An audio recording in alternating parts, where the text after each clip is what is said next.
I think we have a really an interesting class. It's one that haven't really done, and I'm not sure why exactly, but it's definitely a class that I've been wanting to do, and just haven't gotten around to it. But for whatever reason, it just feels like right now is the time, and we're calling it the hate around us, and we're going to talk about hate crimes today.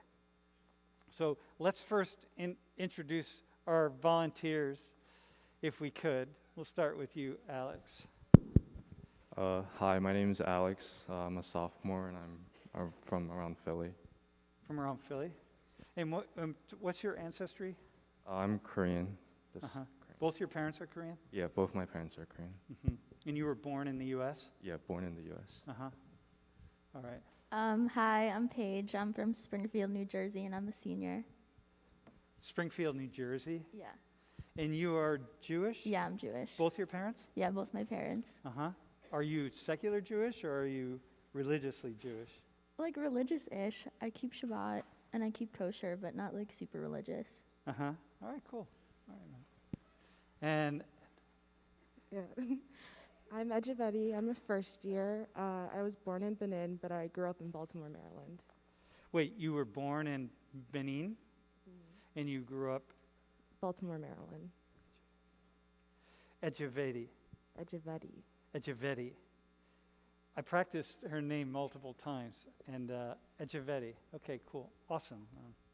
And so we're going to talk about hate crimes today, and I'm calling it. You can go go back. Right there, the hate around us. Okay, so let me show you If I first just want to talk about crimes. Hey, by the way, thanks for volunteering.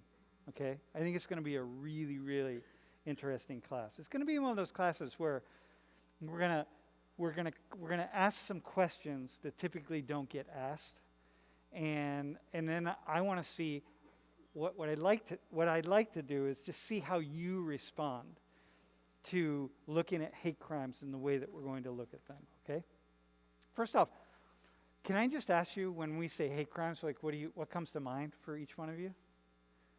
Maybe Paige, we'll start with you this time. Like what comes to mind? Hate crime. I'm trying to think. I feel like I'm like in the hot seat right now, but Well, there's no correct answer. Okay. Just like what comes to your mind.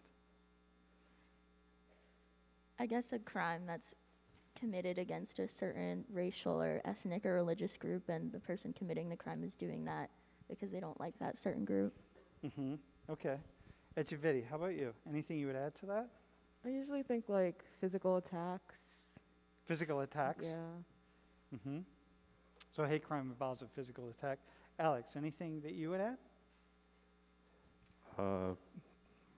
Usually when I think of hate crime, I usually think of ethnic groups that aren't like white that are targeted the most, or at least publicized the most. I feel like Ethnic groups are targeted more than white people. Yeah. More than the dominant group. Yeah.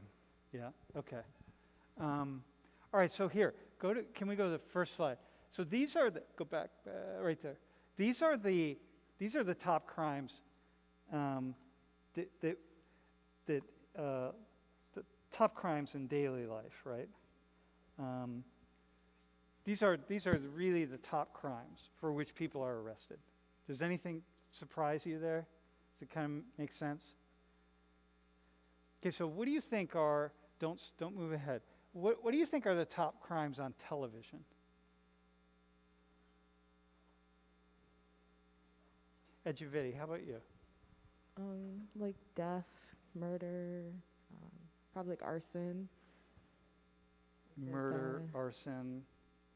Yeah, I would agree with everything she says. Mm-hmm. Mm-hmm. I would agree with murder too. Yeah, what she said. So you think like more crimes that involve more physical violence and like really serious crimes. Okay, so here are these are the top crimes on television. And you look at the ones in red. I mean, these are the crimes. This is like, if you watch a lot of television, it's kind of natural that you would be thinking like this stuff is happening all the time, right? I mean, naturally, right? You develop a fear. And of course, we know that. We know that people who watch a lot of television, people who are really engaged at that level, they have a heightened level of fear about them, right? So let me show you makes sense, right? I mean, people have this idea that, if they watch a lot of television, that the world's a really, really dangerous place. And that's subjective, right? It really depends on how we want to think about things. Okay, so take a look at this next slide. So in 2018, the crime rate in the U.S. was at a 30-year low. 70% of Americans thought that crime was rising. In fact, crime's going down. 70% of Americans think crime is rising. What's that telling you? What does that tell you? Just anything that comes to mind. I think maybe the news might be showing more crime on TV maybe during that time, so that's why people might think that crime's on the rise even though it's not. Mm-hmm.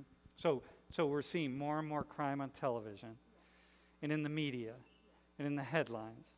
And so people have the idea that it's more common than it is. What else? What's it tell you? What's it tell you about you and people around you? Alex, how about you? Like, what's it tell you about you or people around you? I think the first fact about the 30-year low, I didn't know that was a thing. Or at least I didn't know it was at a low, because last time I watched the news, like surrounding around Philly at least, it was like at a high, at least for crimes. So like, Yeah. I guess as a whole, United States is getting better, but like, I didn't know like as a whole nation we were improving. Well, even was it at a high or was it just increasing? I think it was increasing, but like usually when it's increasing, it's also about to hit a highs. Yeah. And was it increasing a lot or just increasing, right? It was increasing a lot. I think it was like double or something, but. Yeah? Okay, but hang on. This is like for the Philly other though. This is for Philly. Yeah. But you just said something that's really, really important, right? So this is what we do, right? We come up with ideas, and I'm not going to put you on the spot, but I want to give it an example of the kinds of things we do. You said, oh, I think it was doubling or something. But like, man, doubling or something that's really serious. Like in the world of crime or in the world of lots of things, doubling or something, that was like, did Penn State almost win or did they get killed in the football field? You know what I mean? Did they might they win or is there no chance they're going to win? You know what I mean? It's like, whoa, hang on, doubling or something? So what happens in the world that we're dealing with is that we all tell a lot of stories. And then we tell those stories to other people, and they tell those stories to us, and then we act according as though those stories are true. So you did exactly what I wanted you to do. I just want your opinions. I want your thoughts. I don't want you to try to get the right answer or wrong answer, but I'm just pointing that out. It's like, okay, all right. Echevetti, how about you? Anything from that jumps out? I kind of think the same as Alex, because I feel like once I started to watch news more and more or less understand like middle school, especially like with Baltimore, all I heard was like homicide rate. We reached like the new high earlier and earlier in the year. So my perspective was crime was always getting worse. Yeah. Okay, well, you talked about, now that we're there, let's take a look at these two numbers here, right? And let me ask you this. Like, do you think about like crime that happens to kids? Any thoughts about that? Like, how many Paige, let me ask you, like, if you had little kids, if you had a child, would you let your kids walk to school in a neighborhood that was like, okay, but I don't know. They had to walk a mile to school, let's say. I mean, I walked to school when I was in like middle school and I was fine. I never got kidnapped, so I would let my kids walk to school. Yeah, what are the chances of you getting kidnapped? I have no idea. What's your gut feeling? I don't know. Were you worried about it as a kid? Yeah, I think like around like 2008, I don't know if you guys remember, I think her name was like Josie Dugard, that girl that was like in like some dude's backyard for 18 years. She got kidnapped. And then she was like freed 18 years later. I remember seeing that all over the news when I was younger, and that made me so afraid of being kidnapped. Uh-huh. Echevedi, how about you? Did you grow up afraid of being kidnapped? No, but like I used to walk to school in middle school too, and I was never really afraid until like once something happened. I think it was like in the neighborhood, Uh-huh. and my mom was like, "Be careful." You know, the girl was on the phone and she was walking the same kind of route that you walked, and it made me more aware. Yeah. Okay. So let me tell you what these numbers are, right? So the first number is the number of children under the age of 18 who are kidnapped every year in the United States by strangers. So there are a lot of kidnappings, but they all happen by family members. 100 under the age of 18. 61 million is the number of children under the age of 14 in the United States. So if you have 100 kidnappings by strangers, you have 61 million people under the age of 14, let's say. The chances of being kidnapped are pretty low, right? I mean, you maybe have a better chance of winning the lottery than you do of being kidnapped. And yet, what we see is that fewer and fewer parents allow their kids to play outside, they allow their kids to walk to school, they allow, we instill in us this fear that the world's a really dangerous place. We could encounter problems. Like, oh my God, we have to do something about it. Let's make the laws tougher. Let's do whatever we have to do because of all this danger out there. When in fact, the data are telling us that it's actually not very dangerous. And in fact, people who study this, who study kidnapping, they say that what parents should do, this is true, right? People who study, what parents should teach their kids is that no matter where they are, they could be in the most violent neighborhood in their community. Doesn't matter where they are. If a child gets lost, the child should go up to the very first stranger that they see, the very first person they see, even if it's a stranger, and say, "I'm lost, help me." Doesn't matter. And because the child's much more likely to be in danger and have problems as a result of something hiding or whatever else happens. But the thing is, go up to the stranger, even if the stranger looks really dangerous or really whatever it is, and say, "I'm lost, I need help, please help me." But we don't do that. We do the opposite, right? We tell kids to don't talk to strangers, don't do all these things that actually put them in greater danger, right? Okay, so now, let's go to this next one. FBI reports hate crimes at the highest level in 12 years. Alex, what's that mean? What's that telling you? That hate crimes are at a high. Yeah, but what's it telling you though? You Well, as a Asian. Korean American man. Well, personally, I've only had one experience of hate crime, but I also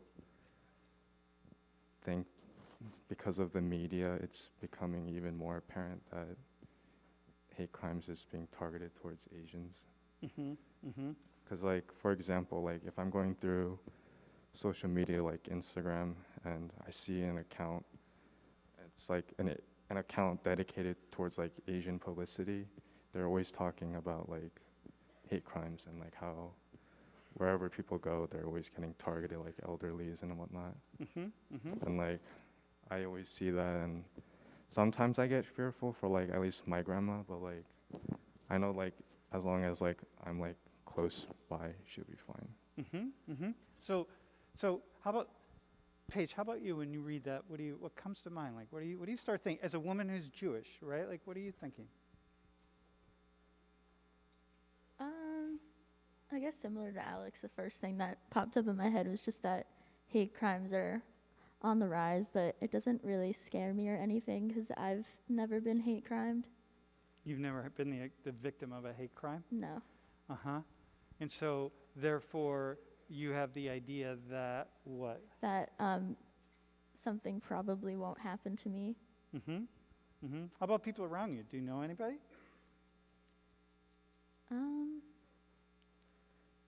I don't think so.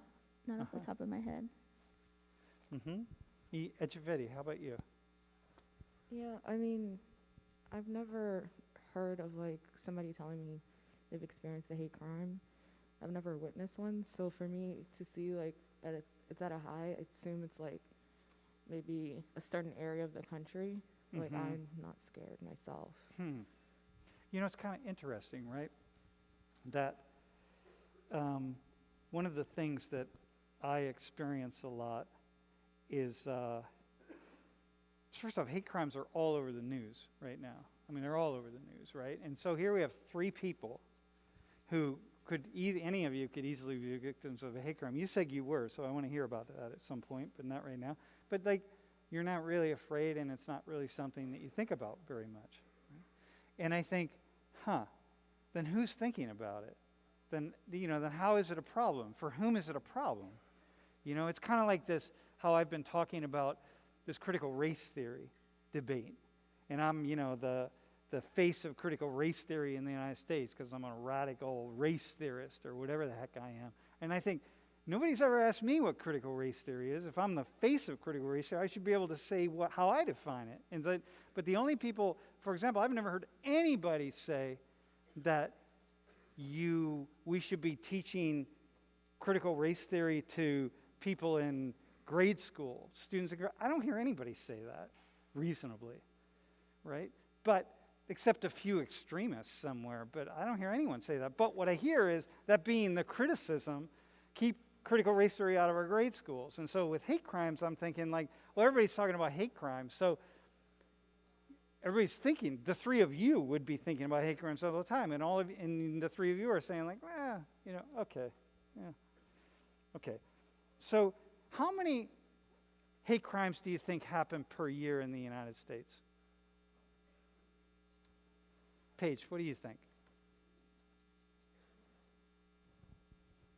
What are called hate crimes? Now, I'm not going to define it in this way, right? Like, how many hate crimes happen per year in the United States? I don't know. I'm probably going to be really wrong, but maybe like, oh my God, I'm definitely getting this wrong. No. Oh, hang on. Paige, you definitely are going to be wrong. Yeah. Then not a question. Like if you were going to be have right, no I wouldn't idea. ask you the question. I So have no idea. go ahead, just guess. Maybe like 500-ish. 500? Ish. Yeah, Bro, I don't know. Yeah? Sure, yeah. Okay, Alex, how about you? I was gonna say like 1 million. 1 million? Yeah. Okay. Ejevedi, how about you? Like 300. 300? Dude, 300. Hang on, man. Hang on. You are just so incredibly optimistic. That's awesome. And dude, about you, my friend, you need a back rub or something here. You got 1 million. If you're carrying 1 million around with you, like that's so. Here, take a look at this, right? So here's hate crimes by year, and these are FBI data. These are what are verified as hate crimes by the FBI, right? So other things might happen, like what you call it a hate crime that you experienced. Was it an actual crime? Just an experience? Yeah, okay, all right.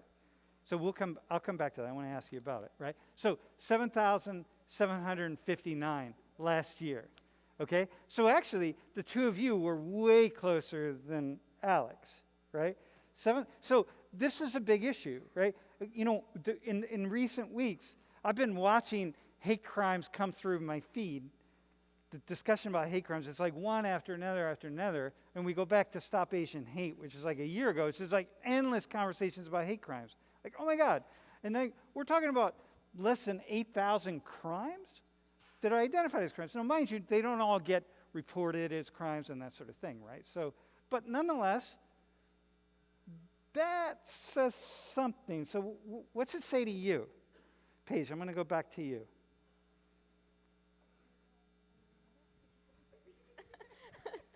I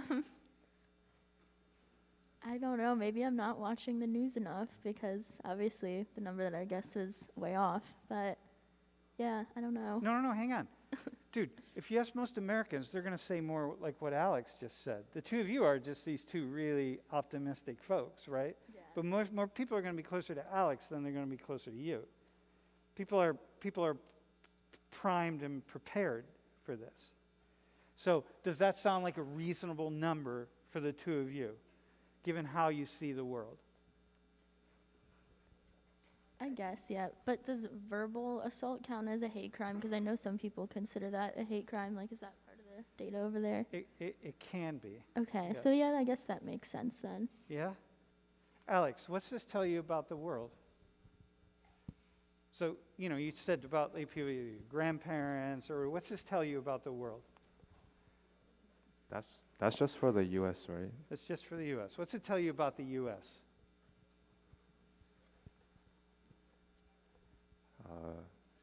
That there's hate crime. And like, Dude, you went from 1 million to 8,000. I was actually gonna say 10,000. Oh, but yeah? All I right. decided because I thought that was conservative. Okay. So, listen. We have 330 million people in this country interacting with one another. Okay? 330 million people. Just put this in perspective, all right? We've identified, we have all this conflict in the United States, right? Race conflict, gender conflict, transphobia, and like race hate and ethnic hate and religious hate and so on and so forth, right? And we're talking about it all the time. And we got a speaker coming to campus next Tuesday. Oh my God, a transphobic speaker, and like the whole world's falling apart, and like, what the hell is this? And like, how could we have this guy come in and he's promoting hate and well, that dude alone, the way people are talking about him, you think he'd promote at least 8,000 hate crimes. But we got lots of people like him. We got 8,000. Like, So the question for you is, what do you think about that? How are we talking about this all the time? Like, why are we talking about it? What's it mean? Let's keep going, right? What do you think people did? What do you think the number one hate crime is? Alex? Like verbal assault. Yeah? And how many of the 8,000 people you think are verbal assaults? Like 3/4. 3/4? Paige, how about you? What do you think? Let me ask you this, Paige. How many do you think are aggravated assaults? I would say half, maybe. Half are aggravated Yeah. assaults. Okay. And do you know how to define aggravated assault? It's like physical assault, right? Like punching someone Yeah, in the face or if something. if it's aggravated, it often involves a weapon or something that Yeah. people would use. You could use that microphone as something, right? So, but something like that, right? With the intent to do bodily harm. So you think maybe about half. Echeverri, how about you? Like 1,000 of them. So, all right, so that would be like, let's say, 12% or something like that, 13%. Okay. How much is, go ahead, go to the next slide. So here's what they did in 2020. So intimidation is 53.4%. Intimidation is, really saying, hey, I'm going to not only, here, microphone, isn't that I'm going to hit you with the mic, but I'm going to hit you with this microphone, right? That's the intimidation. And then, but I can't just do it with you. It would have to be, hang on, let me do it again. I can't say, I'm going to hit you with the microphone. That wouldn't be a hate crime. It's only if I reference the fact that you're Jewish. Then we're going to go into the world of hate crimes, okay? As I'm coming at you or doing it. A simple assault could be the same thing, but if I move toward you in some way, a lot of these simple assaults are kind of intimidation, but moving toward you, and then it moves to assault level because I'm threatening in a different kind of way. So, Paige, let me ask you, aggravated assault, it's 18% of all the hate crimes, right? So when we first started talking, and I said, what's a hate crime? One of the two of you talked about physical violence. It involves physical violence. So it's one out of 5 hate crimes involves some kind of physical violence. And aggravated assault doesn't necessarily with a weapon, but first off, I don't want to be assaulted. So what do you think about that? How do you make some sense of that for us? I just feel like when I watch the news, usually when I see hate crimes, it's usually extremely violent stuff. So that's why I thought that aggravated assault would be a lot higher, because that's usually what I see on the news. Mm-hmm. Mm-hmm. Do you know why that's what you see on the news? Because then more people start talking about it. Yeah, well, Yeah, and why? Why else though? Because the news isn't in it. Yeah. So, and why is more people talking about it good? Who's that good for?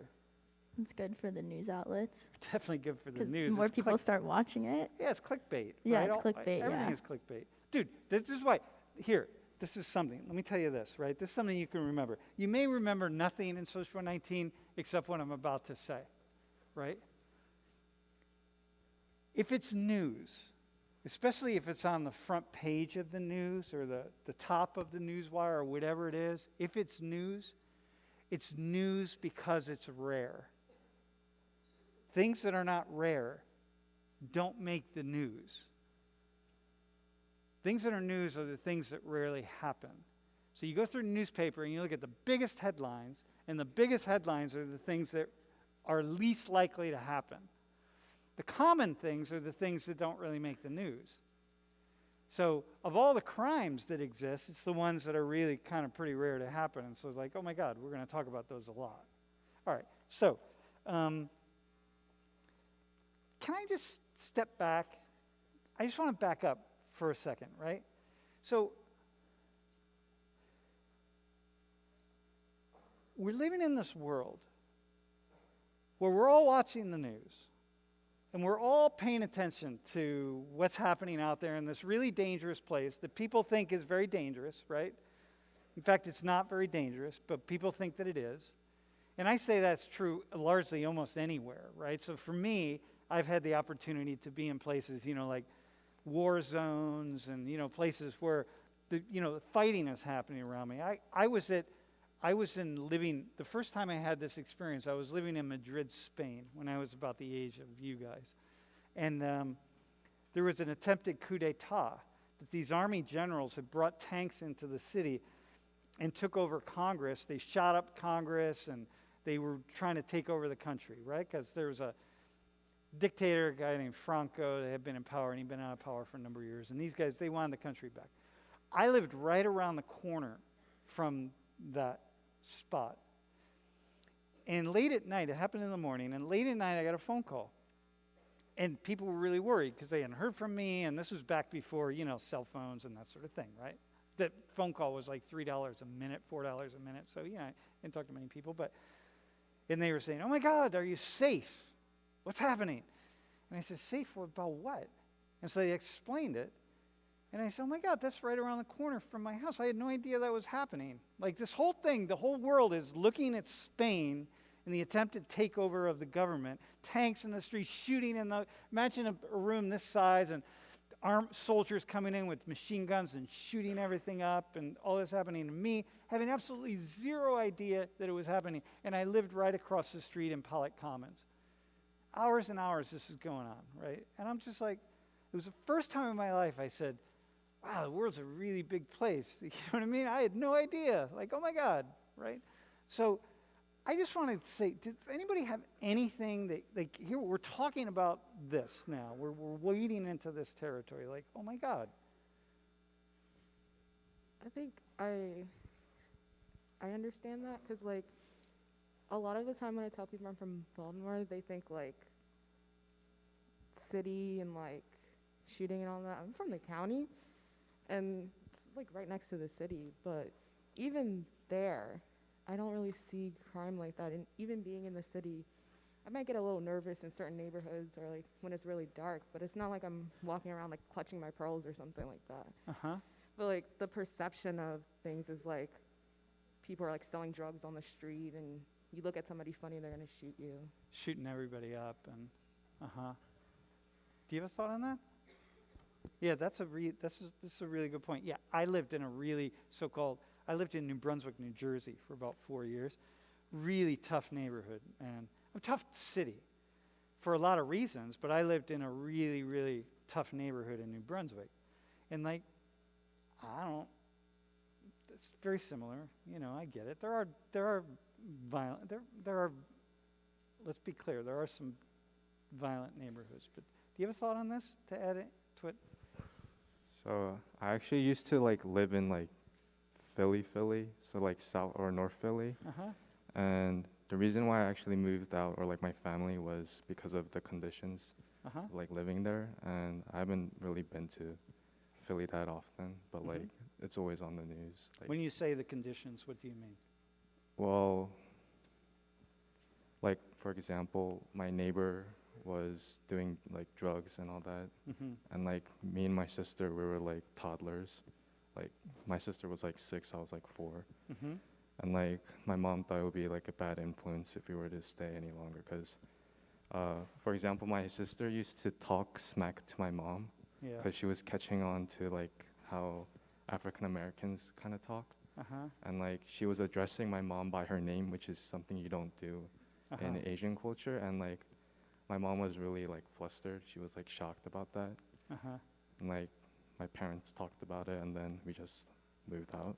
Uh-huh. And then your sister stopped calling your mom by her name. Yeah, and Yeah. now she's better. Uh-huh. So let me ask you this, Paige. What do you think, what group, think about all the hate crimes. So we have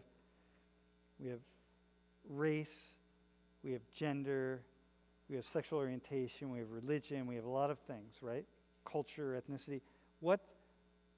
Let's go from the most common to the least common. What are the most common types of hate crimes? What do you think? Wait, what do you mean, like most So common? is it about race? Is it about gender? Is it sexual orientation? Is it ethnicity? Is it like, what is it? Who experiences the greatest number of hate crimes? I remember a few years ago I saw this graph saying that Jews were like the most targeted towards hate crimes. I don't remember what year it was, but I would say maybe still Jews. Mm-hmm. So you would say it's religion and it's, Yeah, it's religion, Jews. and then maybe race. Uh-huh. Echivedi, how about you? I'd say gender and Think then race. Gender and then race? And then where's religion? Does that come next? Yeah. Alex, how about you?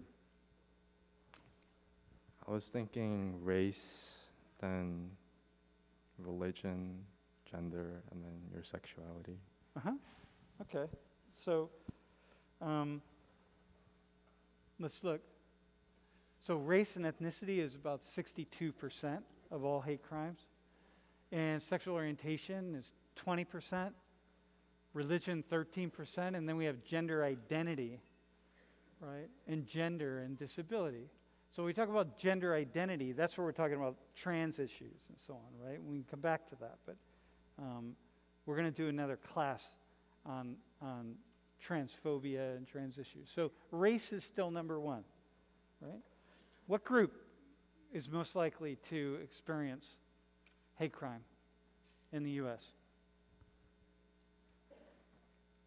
What racial group? Alex. This isn't like the answer I want to give, but white people. White people? How come you don't want to give that answer? Because You- most people in America are white, so there's a greater number of them. more Also, than- just by sheer numbers, Yeah. you would imagine that white people. Uh-huh. Yeah. Yeah, well, and it may be true. We don't know. But the point, according to FBI data, we're going on, right? And by the way, let's be clear. I'm not talking about, there are lots of crimes that never get called in, right? Nobody ever reports. So, we don't really have a sense of that. We're going by the crimes that get reported. Although we have a pretty good idea that the crimes that get reported mirror in different ways the crimes that are called in. So how about you? What do you think? So Alex says he thinks it might be white people. Paige? I don't know. I mean, that kind of does make sense, though, because there are more white people in the United States. I'm, like, afraid of saying something wrong again. No, even don't though do I'm, like, do. it's, like, fine, but Paige, everything you've said is wrong thus far. I know. All right? No, but the idea here is, no. The issue is you don't know the data, Yeah. right? You would have to have spent all weekend studying the data. And you don't do that because you're busy doing other things, Yeah. right? Like watching the Illinois football team win, right? So, True. We have to get away from this idea of, like, I'm looking right at you.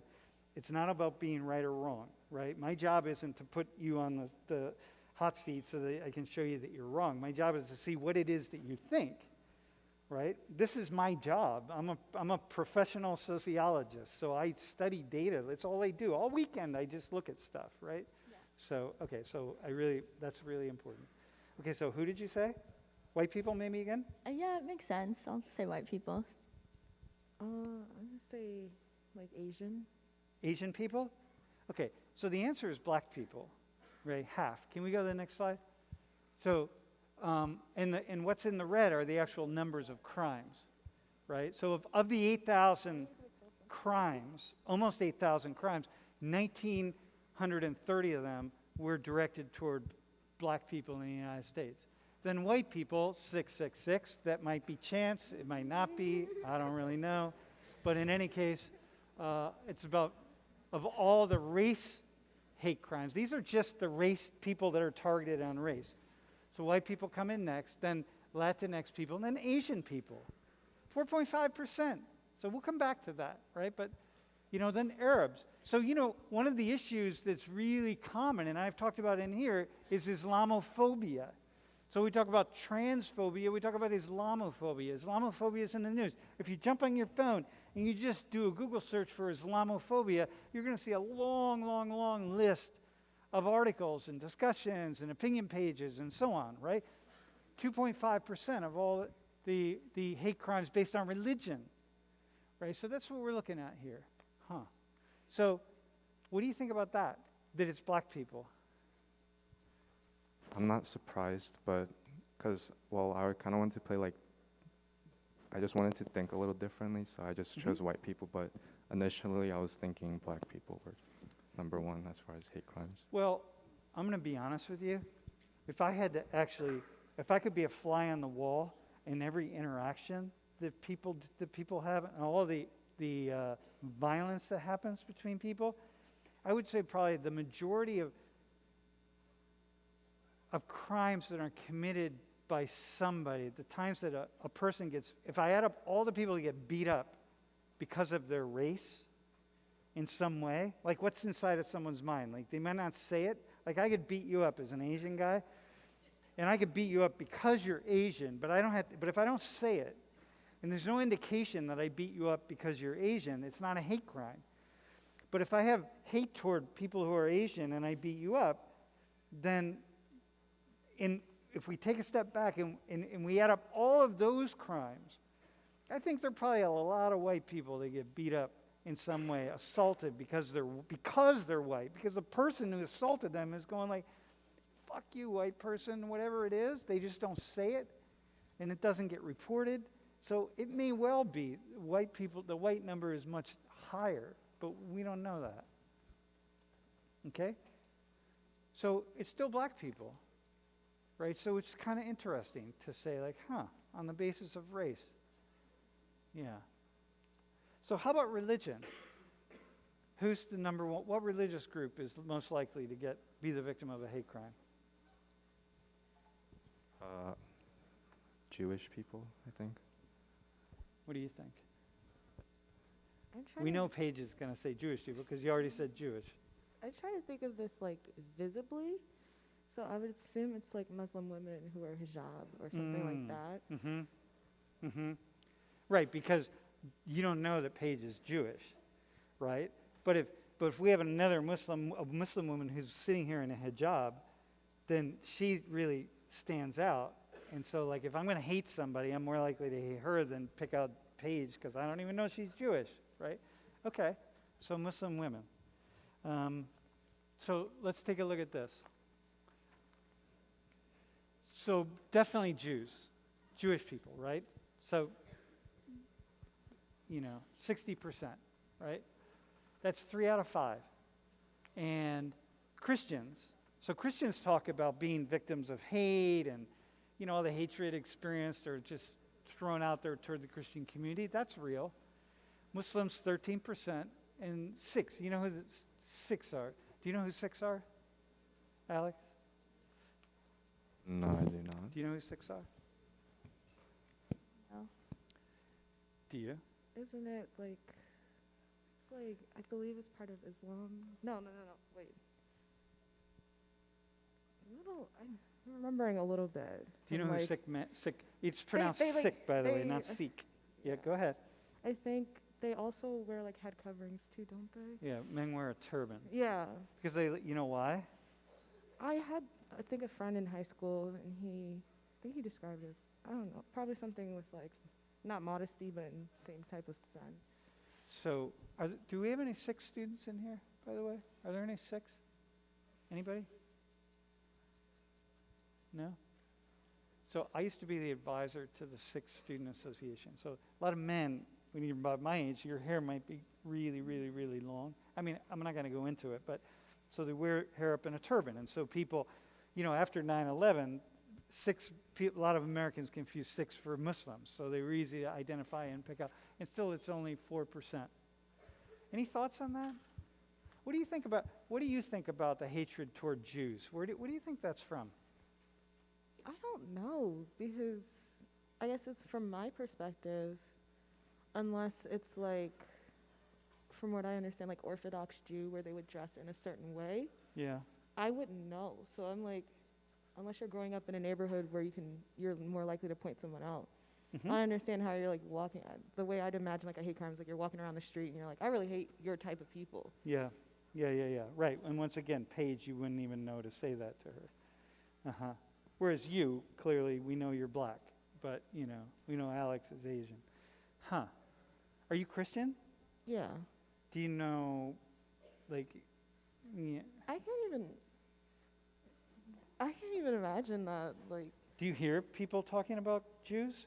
Christians? Yeah, just in your community at all. I don't know. No, Yeah? not at all. It's more Mhm. like, if I ever do, it's like brothers and sisters. So Yeah, I like, got you. All right. Paige, what do you hear about hate crimes toward Jews? You said it was number one, so what do you hear about that? I guess it's more targeted towards people, like she said, that are more visibly Jewish, that like dress in like the Orthodox clothing, I don't know if you guys have ever been like in Brooklyn or anything, but like the people who wear like the curly things, like the payos and stuff like that, like it's more targeted maybe towards people who are visibly Jewish. And there's Uh-huh. also like attacks at like towards synagogues, so like people will just come in and just kill a bunch of people like during services or something like that. And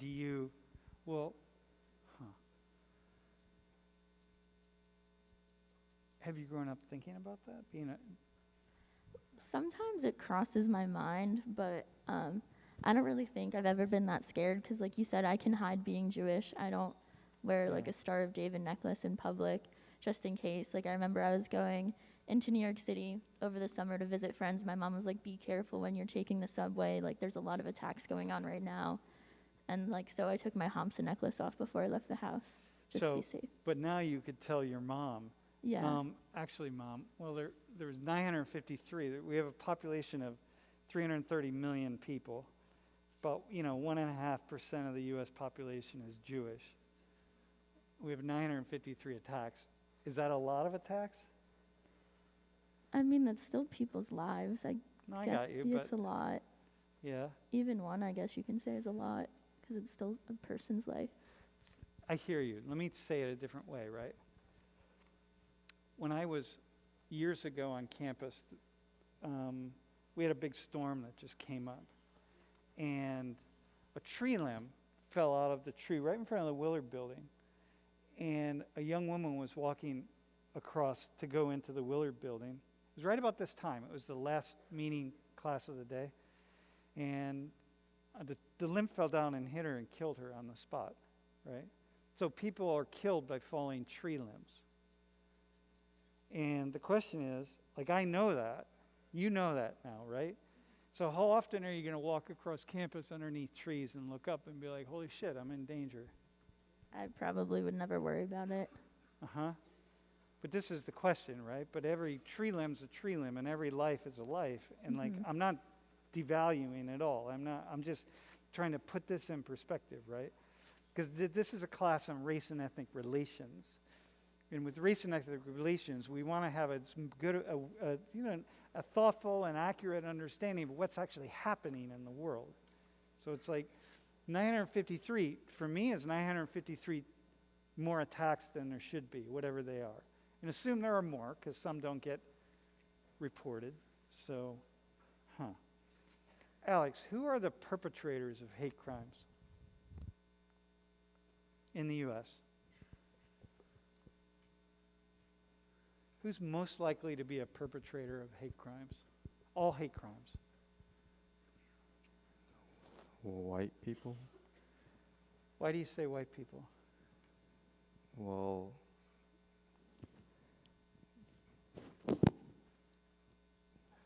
the targeted group was black people, and it would be, I thought it was white people, it's black people, and like, So it's, well, hang on, but it's black people, and then for religion, it's Jewish people, and I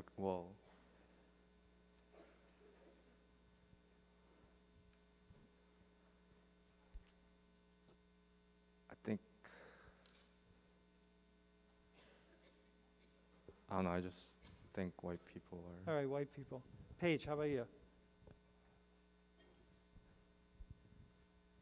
I don't know. I feel like I don't know. You're starting to question now, right? Because the Yeah, 'cause obvious answer is white people. I don't think it's just white people. No, it's not just white people. What's Yeah. the most common group? What's the group with the largest number of perpetrators of hate crimes? I haven't. Racial group, ethnic group. I don't want to say white people, but because it's probably not. I don't know. How about you? I'd say like not like just white people, but like poor white people. Not poor white people. Mhm. It's not, so we have to bring lots of stuff into this. So here, let me show you these numbers. So other includes, now,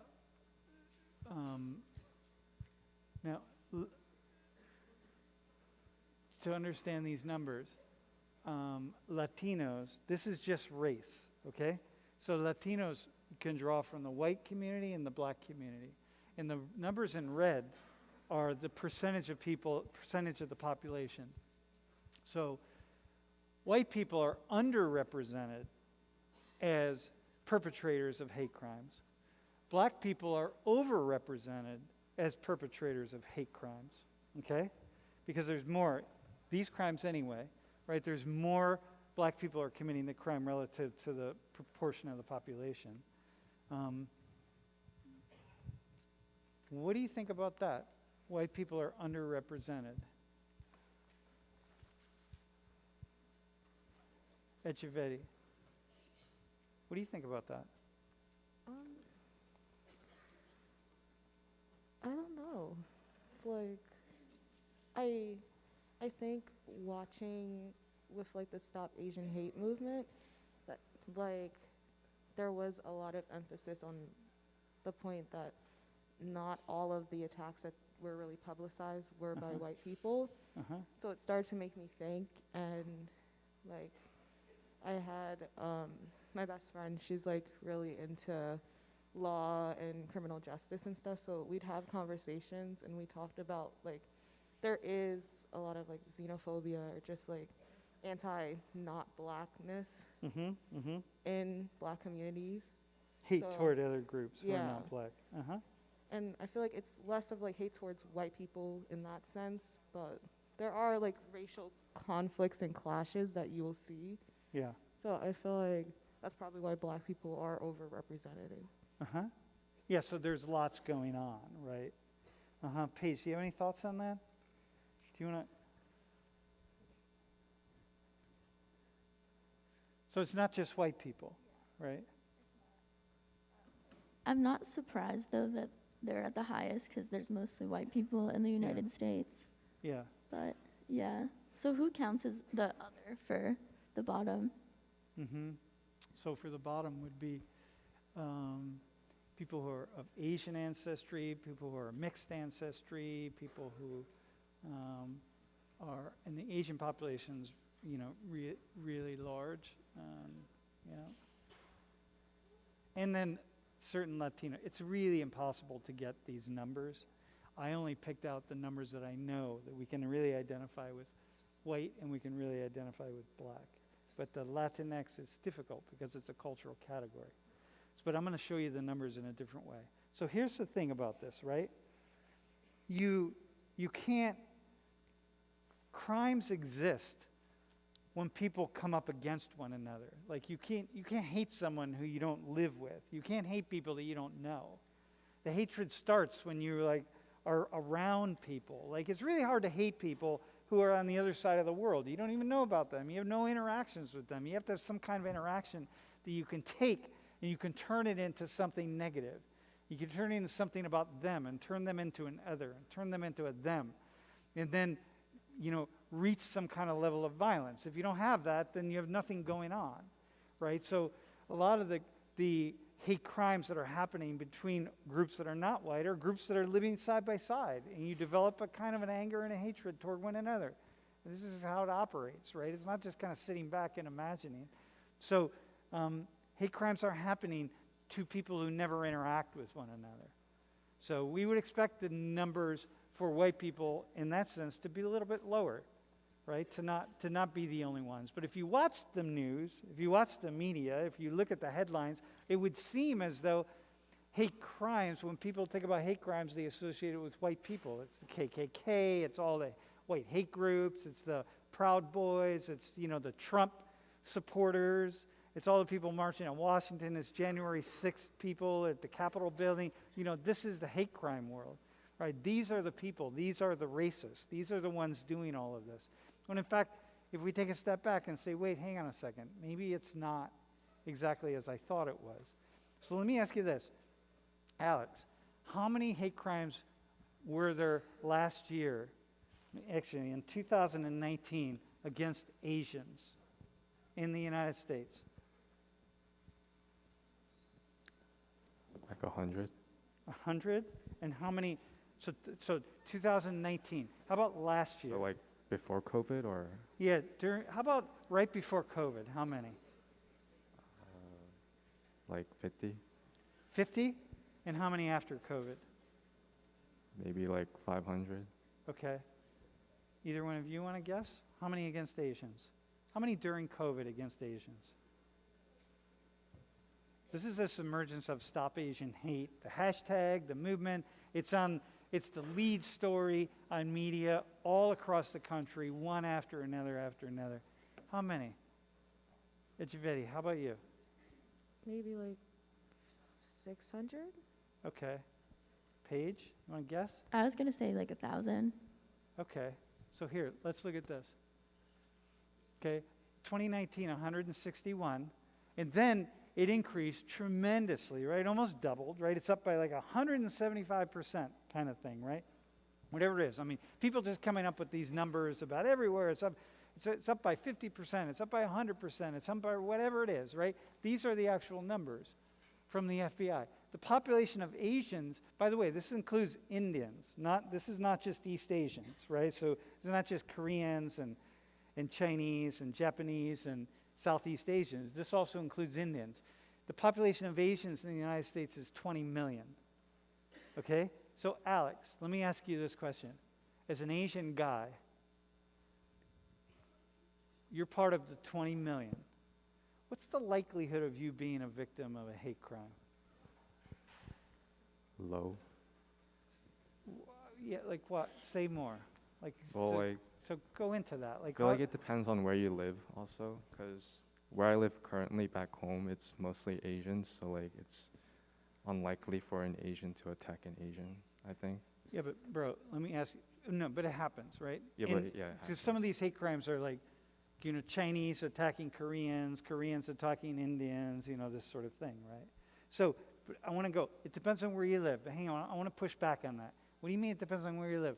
Dude, last year there were 274 attacks on Asians, FBI attacks, hate crime attacks, right? They were verified and so on, right? 274. United States is a really big place. 20 million people of Asian ancestry. What's the likelihood that you're going to be the victim of a hate crime? Well, personally, I think for me, low. Uh-huh. But there were only yes. 274 last year, my friend. For whom is it high? If it's 274 out of 20 million, for whom is it high?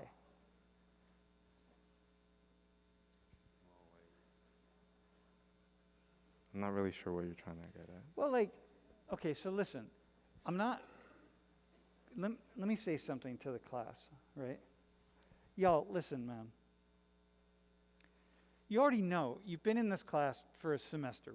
I mean, for what, 8 weeks? How long have we been here? Like 20 weeks, 30 weeks? I don't know. How long have we been doing this? 10? All right. So you get a sense that I'm sensitive to these issues, right? I'm not just this guy who's going to come in and just bash things up. Like, I'm really sensitive to these issues, okay? Got it? So, I'm also sensitive to the fact that the world isn't always as we imagine it to be. And as a person who is out in the world in lots of places where a lot of other people don't go, and have had many experiences that most of us don't have, and then we talk about them, the things that we imagine on television, I go out and have those experiences, right? So now what I'm asking you, just thinking purely rationally here, right? 330 million Americans. It's a huge country. 20 million Asians. 274 hate crimes. What's the likelihood that any Asian is going to be the victim of a hate crime? Like 0? It's not quite 0, Well, but like it's not much very low. higher. Yeah, very low. Yeah. Would you be there?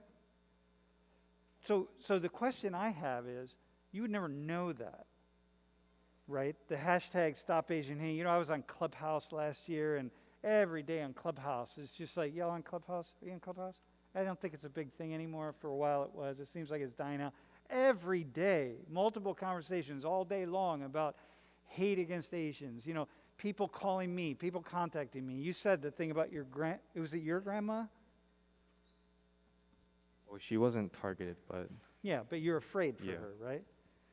If you look at these numbers, what would you tell you? I had somebody from Canada call me, right? We were in class, we had a class going on, and the person from Canada said, hey, what do you think about, you know, we're really afraid. We live in Toronto. Like, our grandmother keeps insisting on going out walking in the park by herself. She's been doing this for 40 years.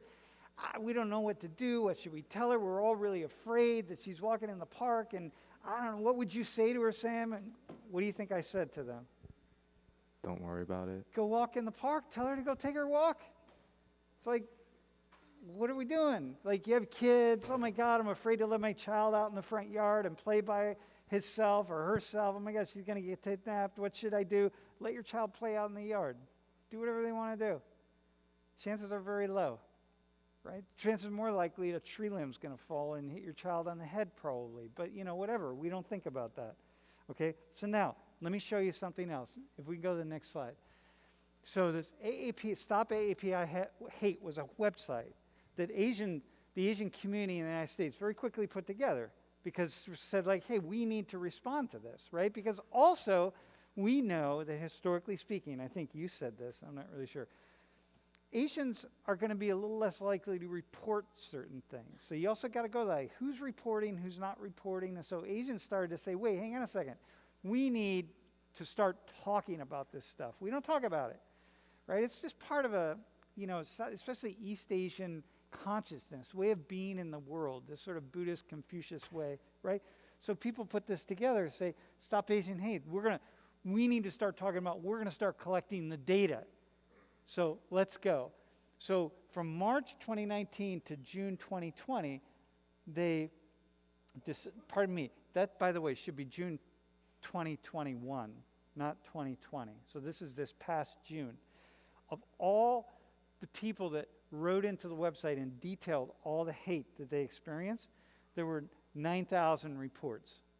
And so this is about, you know, what is that? About a year, about 15 months or so, right? That's a lot more than 274. But how many is it? How many is it, though? Right? It's still a question. Would you still let your grandmother go take a walk in the park? Yeah, I think so. Okay, so here. Let me show you this. How much of the hate crime against Asians is physical violence?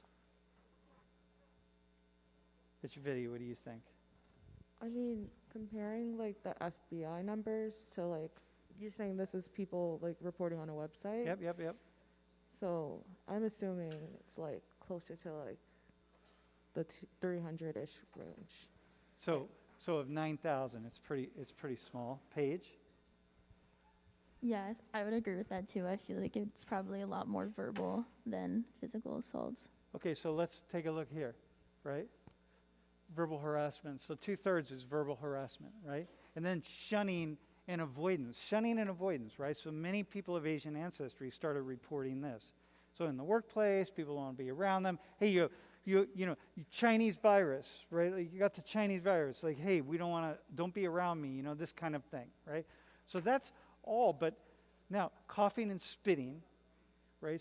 So look where we're at here, right? So when we talked about Stop Asian Hate and all the headlines for the past year and a half, the videos that were shown, what are the videos that you see on CNN or on the news? Elderly people like Getting pushed or like hit in the head or something. Getting hit, getting pushed, getting murdered, right? The one elderly man got pushed down. We had the video of that, and we showed it again and again. He got pushed down by some homeless guy, and he died, right? So then we have hate, and hate is associated with physical violence. So the moment we start talking about that, and we start talking about hate and hate crimes and so on, it's physical violence. But in fact, suddenly here, we're saying, wait, hang on, about 86%, and then even coughing and spitting, we can say that's just kind of disgusting, but 86% close to, it's like, wait, hang on a second. It's not physical violence. So the question I have, let me ask you this question, right? No, I'm going to ask that Javedi. What does it do for us as a society to talk about these things in the way that we do, in linking all of these crimes to physical attacks and physical violence? What's it do for us? Like looking out in this room of all, your classmates, right? What's it do for us? I feel like it kind of breeds that polarization that we saw and that we have always seen. Uh-huh. So it's like, I guess I'll speak more personally. So like if I am a black woman hearing like black women are being attacked all the time, it brings a lot of fear into me. And if I'm always seeing it portrayed with a certain group, and I hear it's like assault, it's fear, and then there's always going to be some resentment. And I feel like those people who really don't want to believe that stuff does happen, it makes them angry. So if you're the group that's always being represented and you're someone who's against that narrative and you think it's shown too much, it brings resentment towards the other group. Like, oh, I'm tired of hearing you guys talk about this. This doesn't really happen. And then the opposite side is like, I'm tired of being afraid. I really hate that this is happening. So now you have like two groups that are clashing more and more, and then more crimes are going to happen. So it's kind of like a positive feedback loop. Yeah. It's an unintended positive feedback or negative feedback loop, really, right? So let's go to, let me, in case you missed that, by the way, effing brilliantly stated. I'm nonetheless going to restate it as best I can because I want to make sure you all got this, right? So you hear about these crimes, right? They're out there. They're being talked about in the media. And you, as a black woman, start talking about it. Like, oh, my God, there's these crimes against black women, and we need to do something about this, and this is really terrible. And then you start being resentful about the people who you imagine are committing all the crimes. And so you, start, hating on them. And it's going to, let's say it's me. It's like all these white men. And so you start hating on white men. And then there's this animosity between us. I come along and I say, wait a minute, hang on a second. Is there really, are there really that many crimes? Like, what are you really talking about? And you're like, because you only hear this one narrative, is what you said. Of course there are that many crimes. Like, this is a problem, and you need to talk about it, and we need to do something about it, and what are you going to do? And I'm saying, like, wait, hang on a second. Is it really a problem? And the more I say that, the more you come back at me. And so now I'm pissed because your narrative, it puts me in this really bad light, and I think you're crazy Because I think, like, wait, it's not really a big problem. Like, what's the problem? Like, racism isn't that big of a deal. Like, oh, this, whatever it is, right? I don't know. We come up with it. You're coming at me, I'm coming at you, and before we know it, there's this big wall between us. And then, like, wall of resentment, that you resent me, I resent you, and then we got all this, like, separation between us. And, like, oh my God, what are we doing? We're arguing. Just like some people in this class right now are arguing with me that I shouldn't present this stuff like that because every crime is a crime and every this is a this. And I'm like, well, every whatever is a whatever. You know what I mean? Everything. Where do we want to go? What do we want to talk about? Like, how many things do we need to address? How many problems do we need to solve? How much are we trying to solve that we're not solving? And how many things really could we be dealing with that we're not because we're focused on other things? You know what I mean? This is the thing. I don't really know the answer, right? But for me, one of the things that I have is that right now, there is all this hate crime legislation that is emerging out of this. And this goes to this libertarian side of me that says, hang on a second, let's be really thoughtful about let's be thoughtful about this, right? We want laws on the books to here, listen to this, right? I'm going to give you a 1-minute version of libertarian ideology.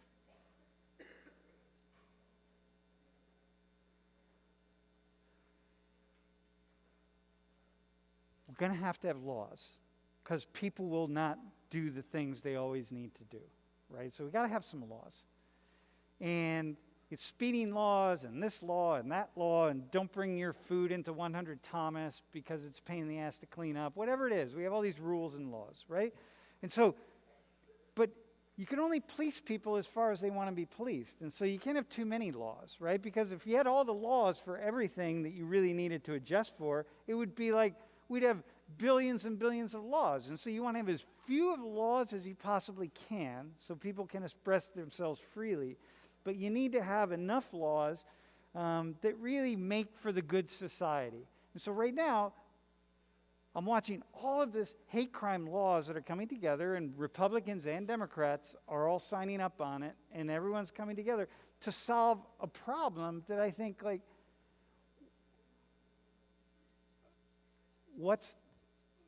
have we defined what the problem is? Like, have we really looked at it? It's like, I don't know. And so what are we looking at? And how are we looking? And what kind of a good society can we make? And this, I don't have an answer to it. For me, it's just there. Hang on one second.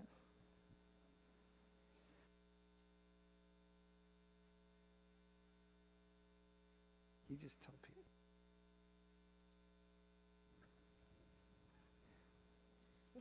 You guys can just shut up. Because it's noisy, right? Yeah. When you're down here. Because it can get pretty noisy. Yeah. Would you say something? Yeah, it's a bit loud. It's down here. It's not up Yeah. there. You don't hear it up there, right? Yeah. Even though I know if I were in this class, right now is when I'd be wanting to talk about everything that we just talked about today. By the way, get ready. This class is a class to get us, Social 19 is a class to get us to think about things with new ways of seeing. That's all. It's not right. It's not wrong. It's just like if I come in here and give you the same old, then we're not thinking about it. But let's talk about stuff in a little bit different way. So we leave and we think for ourselves. That's a radical thing that we do. Hey, thanks everybody for you all being here.